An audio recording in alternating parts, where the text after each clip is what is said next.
ہمارا کوئی فرقہ نہیں ہے، ہم صرف اسلام کو فالو کرتے ہیں. یہ ایک ایسی بات ہے جو کہنے میں بڑی خوشنما ہے، پریکٹیکل لائف میں یہ بالکل ان لوگوں کا کام ہے جنہوں نے اسلام پہ چلنا ہی نہیں ہوتا. جو بھی چلتا ہے نا اس کو اپنے آپ کو ایک کھڈے لائن لگانا پڑتا ہے کہ میں کس جماعت سے میرا تعلق ہے. وجہ اس کی یہ ہے کہ نبی صلی اللہ علیہ وسلم نے فرمایا میری امت کے 73 فرقے ہوں گے. کتنے فرقوں میں ڈیوائڈ ہوگی؟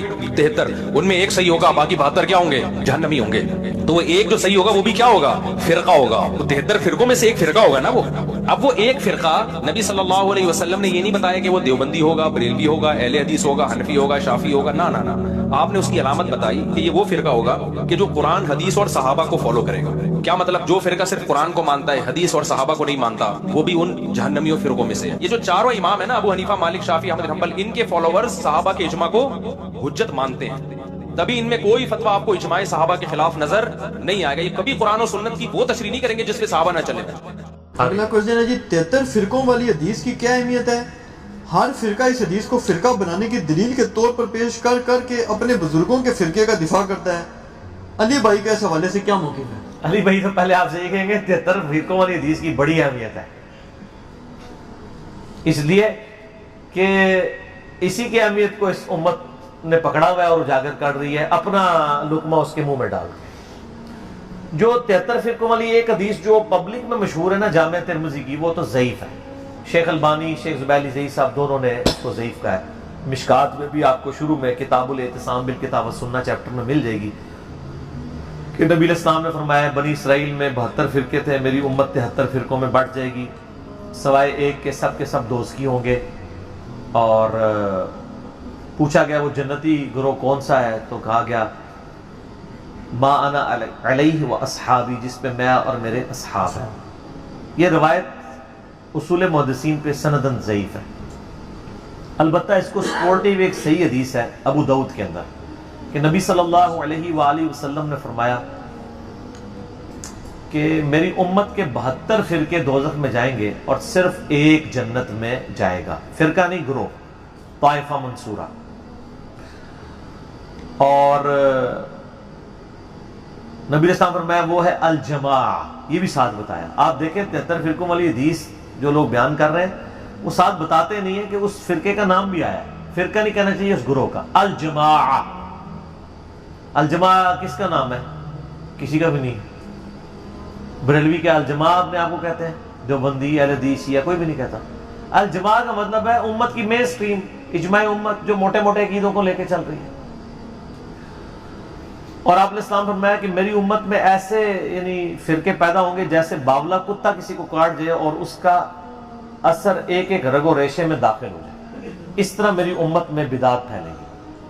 اچھا، نبی علیہ السلام نے بھی دیکھا ہے کہ یہ کتے کی مثال دی ہے.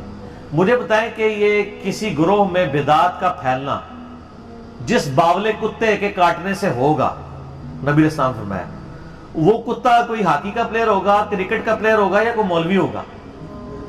ظاہر ہے مولوی کسٹوڈین ہے نا. عقائد کا کسٹوڈین کون ہے؟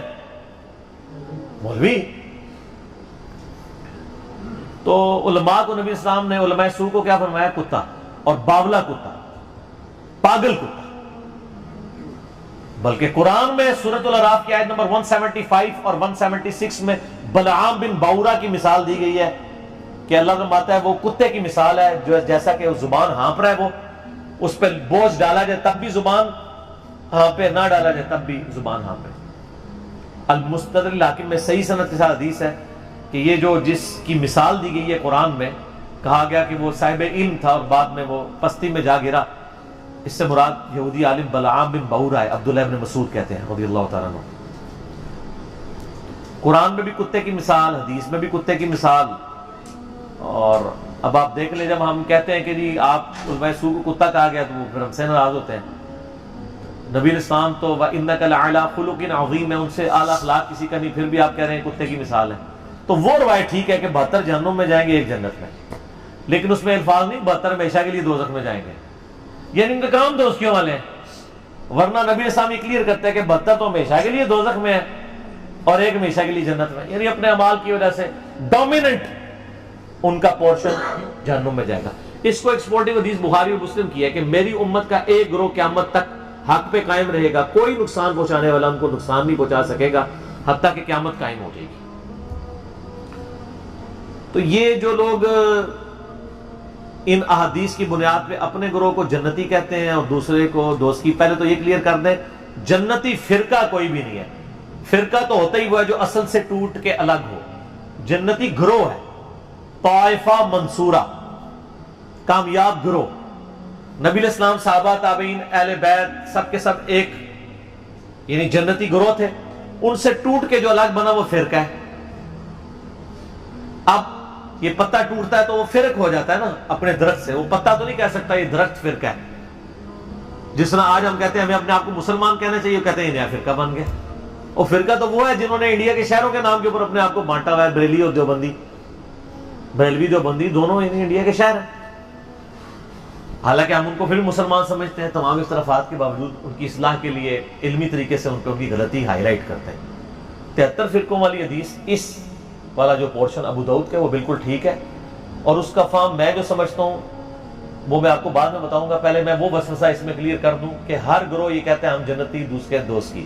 تو اس سے آپ کو یہ بات پتہ چل جانی چاہیے کہ اس کا سلوشن کسی کے پاس بھی نہیں ہے.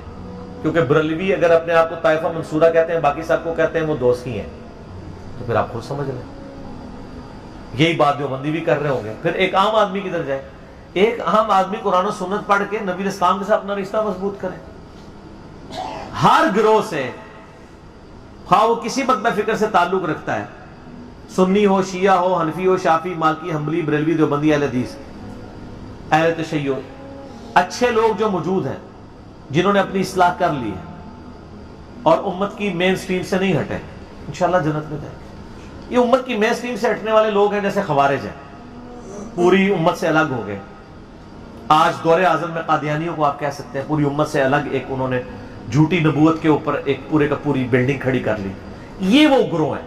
بریلوی، دیوبندی، اہل حدیث یہ آپس میں ایک دوسرے کو اس طریقے سے کہہ کے بانٹنے کی کوشش کرتے ہیں تو اس کا تو کوئی اینڈ نہیں ہوگا.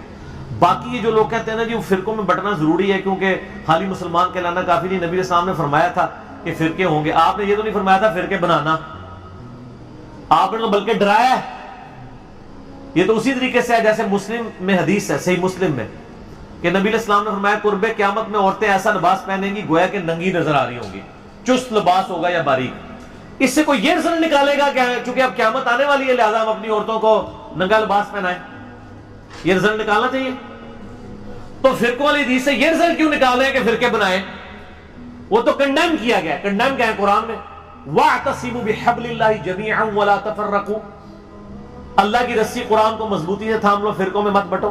قرآن جب منع کر رہا ہے فرقے بنانے سے تو حدیث میں تو صرف خبر ہے، حکم نہیں ہے. حدیث تو بتا رہی کہ ایسا ہو جائے گا، بچ جانا. جیسا کہ ایسا ہو جائے گا کہ عورتیں چست لباس پہنے گی، تم بچ جانا. انہوں نے اسے حکم بنا لیا ہوا ہے. یعنی کامن سینس بھی نہیں. لیکن common sense is not so common. Common sense بھی کم لوگوں میں ہی ہوتا ہے، اتنا کامن بھی نہیں ہوتا. اور آپ دیکھیں فرقہ واریت کا عفریت اور جن اور بدعت اتنی خطرناک چیز ہے کہ یہ شوگر کوٹڈ کر کے ہر مسلمان نے جو ہے نا وہ استعمال کر لی ہوئی ہے. اور اس کے اوپر کبھی اس آیت پہ کسی نے نہیں عمل کرنا. وَاعْتَصِمُوا بِحَبْلِ اللَّهِ جَمِيعًا وَلَا تَفَرَّقُوا. اور اس سے سخت آیت جو اپنے منہج پہ ہم نے لکھی ہوئی ہے، ان الذین فرقوا دینہم وکانوا شیعا لست منہم فی شیء. بے شک جنہوں نے دین میں فرقے بنا لیے اور اپنے آپ کو گروہوں میں بانٹ لیا، اے نبی آپ تو ان سے کوئی تعلق ہی نہیں ہے. انما امرهم الی اللہ، ان کا معاملہ اللہ کے سپرد ہے. اللہ ان کو بتا دے گا کہ دنیا میں انہوں نے کرتوت کیے تھے. کتنی سخت آیت ہے، سورۃ الانعام آیت نمبر 159. اس پہ کسی نے عمل نہیں کرنا. آج تک آپ نے یہ تو سنا ہوگا جشن دیوبند کانفرنس سنیے نا، عظمت اہل حدیث کانفرنس، 100 سالہ جشن اعلی حضرت سنیں. آج تک آپ نے کبھی سنی ہے مسلمان کانفرنس یا مسلم کانفرنس؟ نہیں، کوئی بھی کرنے کے لیے تیار نہیں ہے. ان چیزوں کو فخریہ کرتے ہیں. اور جو اللہ نے ہمارا نام رکھا تھا ہوا سماکم المسلمین من قبل وفی ھذا، اللہ نے تمہارا نام مسلم رکھا تھا اس قرآن سے پہلے ابراہیم علیہ السلام نے رکھا. اللہ نے اس قرآن میں انڈورس کر دیا. آپ کسی کو جا کے نا میں مسلم ہوں ایسے دیکھنا شروع ہو جائے گا، میں کافر ہوں. آپ کسی بریلویوں کی مسجد میں جا کے نا میں بریلوی ہوں، ٹھیک ہے ماشاءاللہ. آپ کہیں دیوبندی ہوں، تھوڑا سا منہ چڑھائے گا لیکن کہے گا ہاں دیوبندی بھی ایک فرقہ ہے، وہ فلاں جگہ ان کی مسجدیں ہیں. اہل حدیث بھی ایک فرقہ ہے، ٹھیک ہے آپ نے اگر اہل حدیث ہے تو آپ اس مسجد میں چلے جائیں. لیکن اگر آپ جا کے کہہ دیں خدا نہ خواستہ کہ میں مسلم ہوں، مسلمان ہوں، تو اس کے چہرے کا رنگ فق ہو جائے گا، وہ سمجھے گا آپ نے اس کو گالی دے دی ہے۔ اس سے بڑی کیا لعنت پڑ سکتی تھی کہ مسلم نام سے آپ چڑھ جائیں، جو ہمارا فخر تھا۔ ما کان ابراہیم یہودی ولا نصرانی، ابراہیم نہ تو یہودی تھے نہ نصرانی تھے، ولکن کان حنیفا مسلما وما کان من المشرکین، بلکہ وہ تو حنیفہ تھے، سب سے ٹوٹ کے ایک اللہ کے ہو جانے والے، وہ مشرک نہیں تھے اور مسلم تھے، سر تسلیم خم کرنے والے۔ یہ آج ہمارے لیے مصیبت بن گئی ہے۔